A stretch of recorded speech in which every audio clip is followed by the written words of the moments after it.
Now guys, tuturuan ko kayo kung paano magawa ng thumbnail sa YouTube. Yung YouTube video nyo, paano lagyan ng thumbnail. Background, eraser, at saka Pixel Lab. Punta lang kayo sa Google. Tapos, type nyo background. Background eraser. Yan. I-download nyo lang yan guys. Yung background eraser, ito yan nandito. Tapos dahil may download na ako, papakita ko na sa inyo sa loob. At saka yung Pixel Lab. Ito.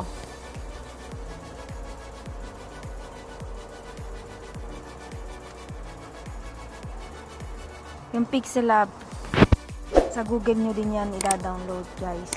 Nag-download na ako para madali tayo kasi pag hindi ako nag-download matatagalan tayo. Dito tayo guys sa background eraser. Click nyo yung background eraser tapos load photo. Maghahanap lang kayo dyan ng photo. Yung photo nyo na gagamitin nyo sa inyong thumbnail. Halimbawa ito. Yan yung photo na gagamitin nyo. I-crop nyo yan.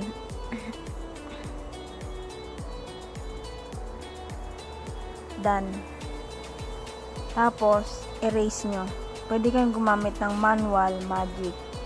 Pero ako guys, magic ang ginagamit ko para mas mabilis. Kasi mas maganda siya.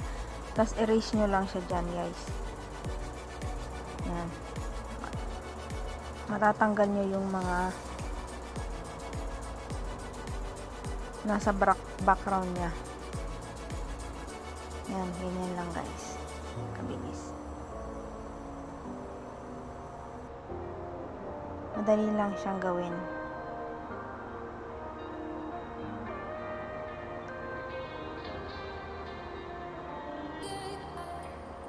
Yan guys. Sana matutunan nyo itong ituturo ko sa inyo guys. Napakadali lang gawin niya. Kaya lang sa mga bago, syempre hindi nila alam. Kaya ginawa ko tong video na to para matuto din kayo. Kagaya ko, ganyan lang din ang ginawa ko nung bago ako. Nanood lang din ako ng mga tutorial. Mga tutorial ng mga kapwa ko nag-YouTube sa mga baguhan. Mag-check lang kayo ng mga may mga channel na mga tutorial para matuto din kayo. Kasi lahat doon ko rin yan natutunan. Tapos, okay na, i-click nyo lang yung done. Pag may ganyan, i-click nyo itong 1, 2, 3, 4 dito ay sa 5 para mas malinaw siya. Okay, tapos save. Tapos okay na yan, finish. Punta na tayo sa save na yan sa gallery. Punta na tayo sa Pixel Lab. Ito, Pixel Lab. Pag ganito, hanap kayo ng background nyo kung ano yung gusto nyong background. Ako, ito na lang yung background ko. Punta tayo ngayon sa size. Etong tatlong bilog ditong tuldok sa taas. Click nyo yan. Yan. May lalabas dyan na image size. Yan mga port. Tapos image size. Click nyo. Tapos pag lumabas yan guys, itong custom. YouTube thumbnail. Tapos ayan na yung size nya, 1280 and 720. Click nyo lang yan. Yan na yung size nya. Tapos, kukunin natin yung photo. Kanina, yung ginawa natin. I-click nyo dito sa bilog, dito sa baba. May mga pilian tayo dyan kung anong gagawin natin. Click nyo tong bilog, bilog, tapos itong import. Yan. Kunin natin tong picture na ginawa natin. Pwede nyo pa rin siyang i-crop bago nyo ilagay doon. Yan. Ayan na siya guys. Pwede nyo siyang itong text, ilipat natin to. Ilagay natin sa front. Click nyo lang yung letter A sa baba. Ilagay nyo sa front.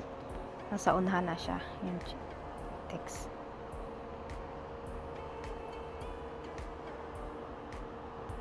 Tapos, magagawa tayo ng sulat. Pag ganito, i-click nyo lang to, double click yung new text. Tapos, mag-type kayo dyan. Halimbawa, how to make YouTube thumbnail. Baguhin nyo na lang kung anong gusto nyo.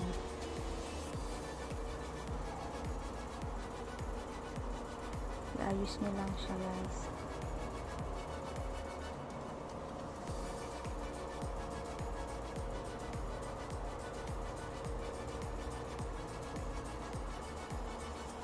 Ayan na siya. Pwede nyo rin siyang palitan ng background kung ano yung bagay sa kanya. Meron dito. Ito yun. Itong 1, 2, 3, 4, pa-apat. Click nyo yung colors. Tapos pwede nyo siyang palitan ng background kung anong gusto nyo yung background. Ayan. Tapos itong how to make YouTube thumbnail, pwede nyo din palitan ng font. Magpalit tayo ng font.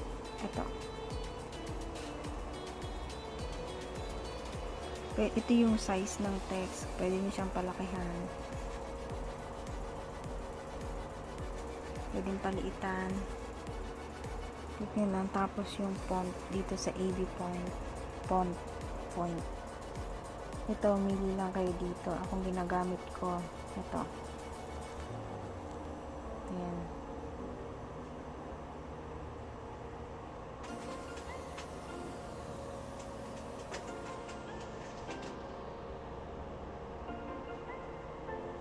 Ayan siya, guys. Pagandahan nyo na lang siya kasi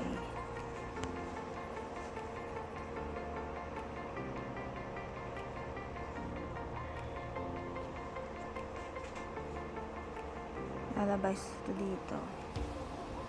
Meron ditong kung gusto nyo nang baguhin yung space ng letter, ito yun. Click nyo lang dito, line spacing. Yan, bago siya. Kasi check nyo lang yan. Tapos stroke, okay nyo lang yun para may yan, kayo na bahala mag-design kung anong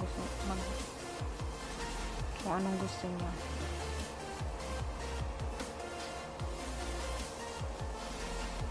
Tapos yung background, dito siya, guys.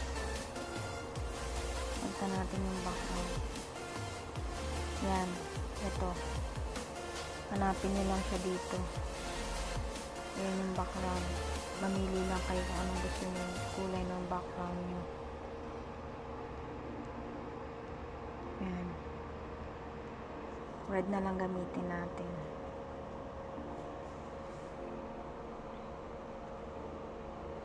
Tapos okay na, halimbawa okay na yan, or maglagay pa kayo ng mga iba pang mga effects dyan.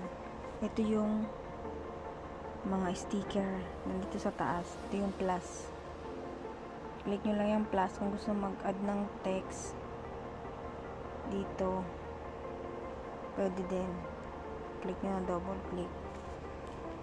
Tutorial.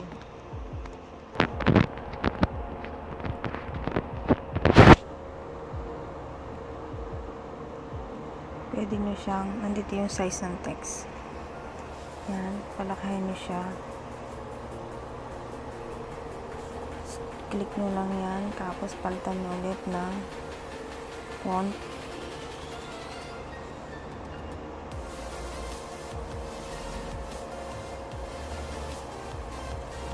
Yan, tapos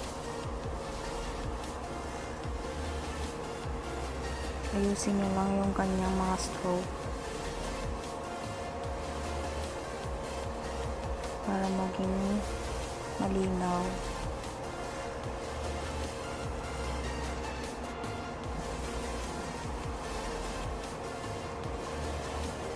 Yan. Okay na siya. Pag ganyang okay na,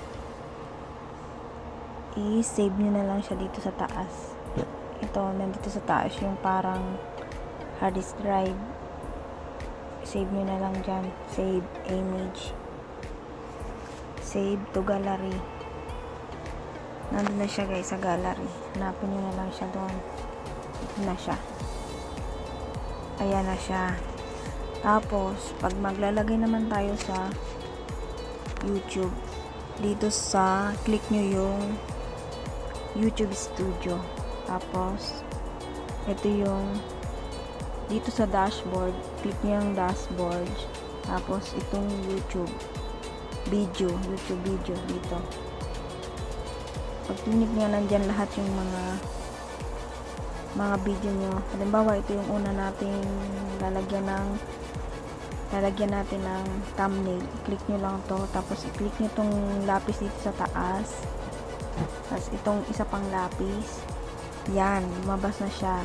Lumabas na yung change thumbnail. Dito sa change, pindutin nyo yung change, tapos ibalik nyo to, tapos i-save nyo na lang siya guys. Yan, halimbawa, ayan siya. Ayan, makikita nyo na yan siya dito. Tingnan nyo sa YouTube nyo.